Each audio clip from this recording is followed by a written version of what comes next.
and morning. Navigating campus, the challenges students with physical disabilities face every day. And preserving tradition, how one group of people is celebrating Native American history right here at ELN. All that and more. ELN Morning starts right now.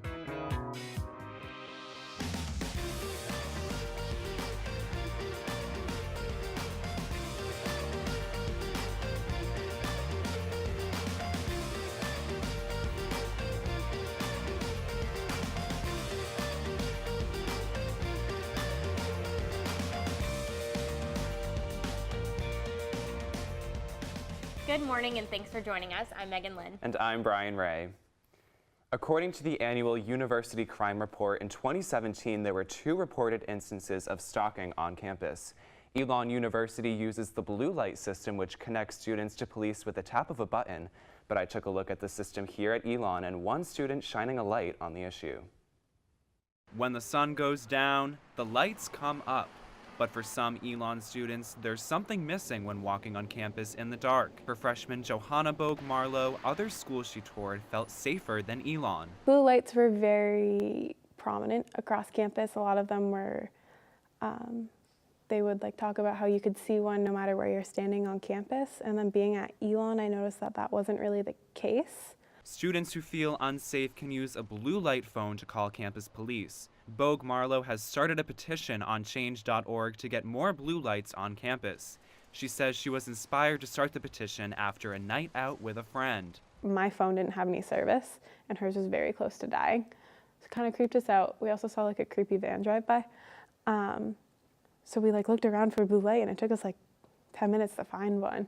And I was like, that's not okay. We're on campus, we should be able to feel safe if we don't have access to the phones. This is one of 33 blue lights on campus, but if you look past this parking lot I'm standing in, there's not another one in sight. Technical Services Coordinator Scott Jean says he recalls 2 emergency calls in his 8 years at ELN. With the Live Safe app, students can call the police on their phones.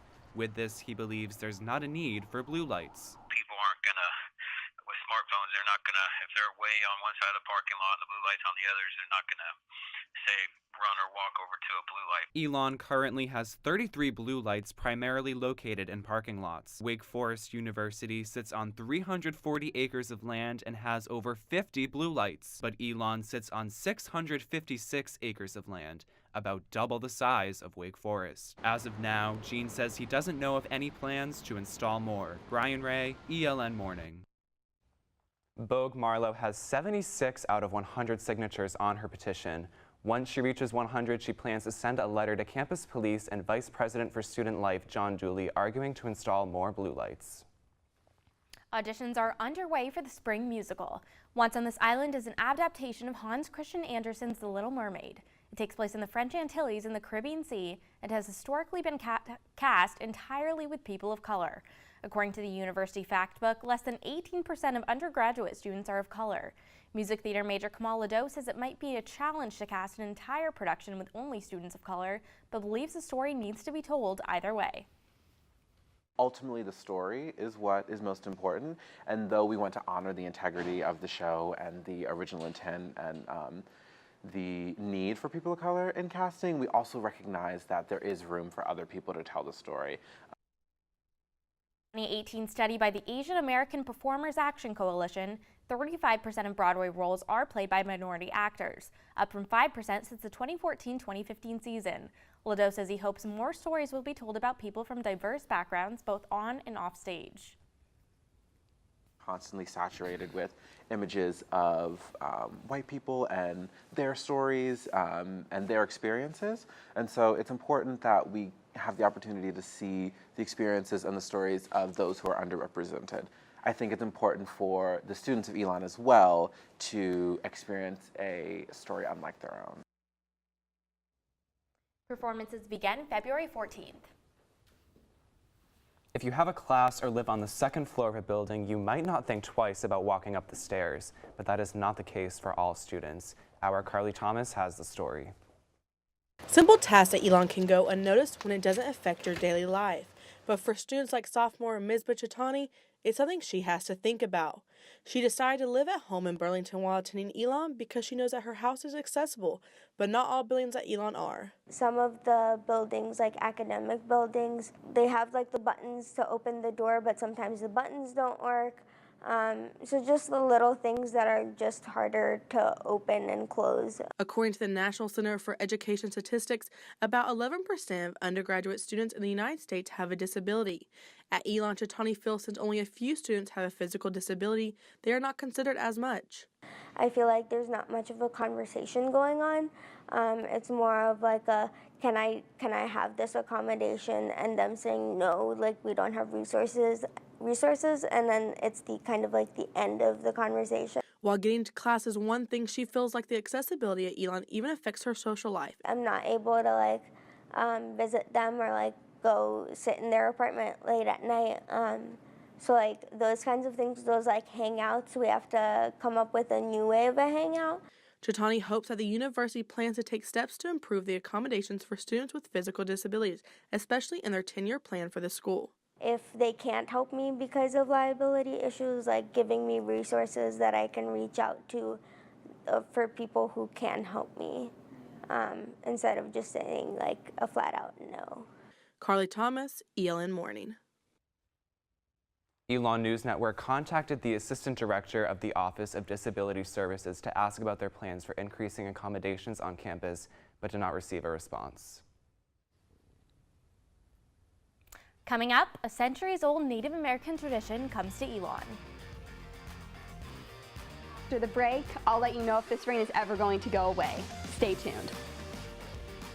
Welcome back. Well, Megan, it feels like it's been raining forever. I know, so dreary out. You can't even tell that it's morning. I know. Our Maeve Ashbrook is live in studio to tell us if we're ever going to see dry weather again. Maeve. Thank you so much, Megan and Brian. There is one word on my mind when I'm talking about weather this morning, and that is rain. This is the 4th consecutive day that it's been raining here at ELN, and there is a 100% chance of rain for the rest of the day. The high is 42 and the low is 32, so it's going to be really chilly. Watch out and grab some gloves this morning. As far as the rest of the week, we should be seeing no rain as students head home for Thanksgiving. On Friday and Saturday, we will be seeing sunny skies, and on Sunday, Monday, and Tuesday, there will be partly cloudy skies with a high of 50 and low of 30. That's all I have for you today. Megan and Brian, back to you. Thanks, Maeve. And as you get ready to hit the road for Thanksgiving, Amanda Gibson is live in studio to help you find the best price for gas. Amanda, where can we find some cheap gas? Well, Brian, if you're looking to fill up before break, BJ's is your cheapest option if you have that membership card for just $2.43 a gallon. If not, your best option is right here at the Circle K for $2.59 a gallon. For those heading north, unfortunately, the price is only going up once you're out of Virginia. The prices in Virginia are mostly under $2.55, but further north, you're looking at paying more than $2.70 a gallon. If you're going west through Tennessee, you'll see some lower gas prices with most stations averaging under $2.50 a gallon. Now, if you're headed south like me for the break, South Carolina always seems to have cheap options for gas. In Greenville, you can get a gallon for as low as $2.20, but further south, the price will go back up. Now, if you use GasBuddy.com, you can find the cheapest gas stations along your route. No matter where you are traveling, drive safely and have a great Thanksgiving. Brian and Megan, back to y'all. Thanks, Amanda. November is Native American Heritage Month. Our Maya Eaglin sat down with a member of a local tribe who's on a mission to preserve tradition. Basket weaving is a way of healing. Much like other Native American tribes, the Occaneechi tribe of North Carolina is not stuck in the past.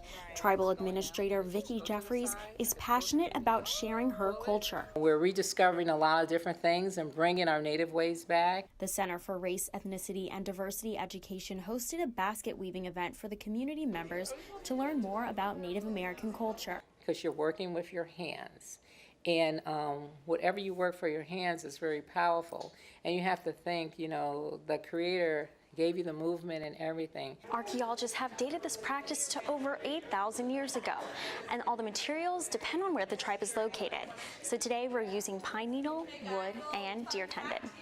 And it's more than just learning the history. Especially like in school and stuff like that, you don't get to know, like you don't get exposed to that culture like Native American or Asian culture. For Jeffries, it's not about just learning the story, but who is telling it. If you look at like the movies that they put out and different things, it's not our story. It's somebody else writing our story for us. Professor of anthropology Tom Mold has studied Native populations for several years. I think we so often want to dismiss American Indian culture as something of the past.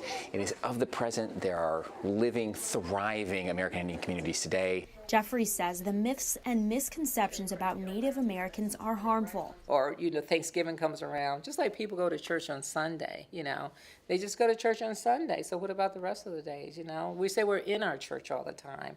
We're out in the land, we're on Mother Earth. Weaving threads of history in hopes of preserving tradition. Maya Eklund, ELN Morning. Tonight there will be a panel on the current issues impacting Native American populations in the Truett Center at 5:30 p.m. For more information and a full story, make sure to visit our website, elonnewsnetwork.com. And coming up, we have a ukulele performance that you will not want to miss. Stay tuned.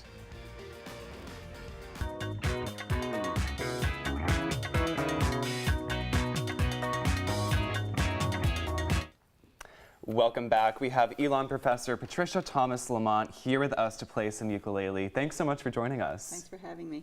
So tell us, how did you get into playing ukulele? About a year and a half, I just kind of got the inkling to pick up another musical instrument, and the ukulele was the one that struck my fancy. Yeah, and are you starting a ukulele club here on campus? I sent out a fax-off email and got a great response, so hopefully it'll come about. Yeah, great. Awesome. And what will you be playing for us today? I'm going to be playing Cynthia Lynn's arrangement of Here Comes the Sun, which would be appropriate, I think, for the weather today, too. Yeah, awesome. Thank you. And before we let you play us out, that's all the news we have for you today.